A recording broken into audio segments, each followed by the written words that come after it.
আসসালামু আলাইকুম। আপনারা দেখছেন তাওহিদ ট্রাভেল, সাথে আছে আমি মোহাম্মদ আখতারুজ্জামান। ঢাকা মেট্রো রেল চালু হওয়ার পর অনেক দিন পেরিয়ে গেছে।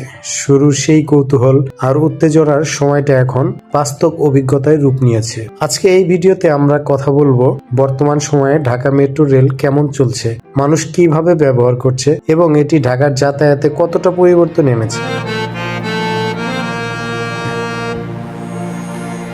ঢাকা শহরের যানজটের কথা নতুন করে বলার কিছু নেই। এই শহরে প্রতিদিন লাখো মানুষ সময় নষ্ট করে রাস্তায় আটকে থাকে। মেট্রো রেল চালু হওয়ার পর এখন স্পষ্ট বোঝা যায় এটি শুধু একটি প্রকল্প নয়, বরং ঢাকার মানুষের দৈনন্দিন জীবনের একটি গুরুত্বপূর্ণ অংশ হয়ে উঠেছে। অফিসগামী মানুষ, শিক্ষার্থী, এমনকি সাধারণ যাত্রীরাও এখন মেট্রো রেলের উপর নির্ভর করছে।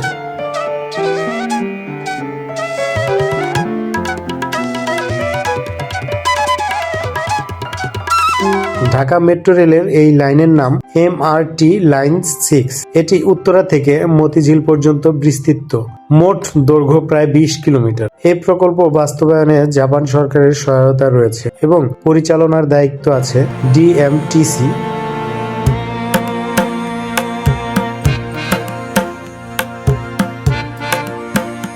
এই রুটে রয়েছে উত্তর থেকে শুরু করে মতিঝিল পর্যন্ত একাধিক গুরুত্বপূর্ণ স্টেশন। মিরপুর, ফার্মগেট, শাহবাগ, ঢাকা বিশ্ববিদ্যালয় ও সচিবালয়ের মতো গুরুত্বপূর্ণ এলাকায় সরাসরি যোগাযোগ স্থাপন করেছে মেট্রো রেল। এখন এসব স্টেশনে প্রতিদিন যাত্রীদের ব্যস্ততা চোখে পড়ার মতো।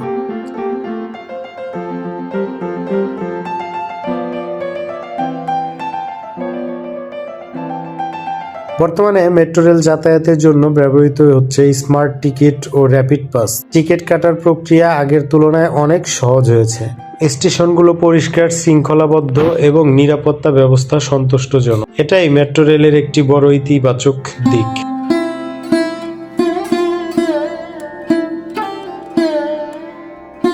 মেট্রো রেল সম্পূর্ণ বিদ্যুৎ চালিত হওয়ায় এটি পরিবেশ বান্ধব। ট্রেনগুলোর শীতাতাপ নিয়ন্ত্রিত, দরজা সক্রিয় এবং ভেতরে CCTV ক্যামেরা রয়েছে। প্রতিবন্ধী ও বয়স্ক যাত্রীদের জন্য আলাদা ব্যবস্থা থাকায় এটি একটি আধুনিক গণপরিবহন হিসেবে নিজেকে প্রমাণ করেছে। তবে বাস্তব অভিজ্ঞতায় কিছু সীমাবদ্ধতা দেখা যায়। ব্যস্ত সময়ে যাত্রী চাপ বেশি থাকে এবং কিছু স্টেশনে ভিড় সামলানো কঠিন হয়ে পড়ে। তারপরও সামগ্রিকভাবে মেট্রো রেল ঢাকার জন্য একটি বড় স্বস্তি।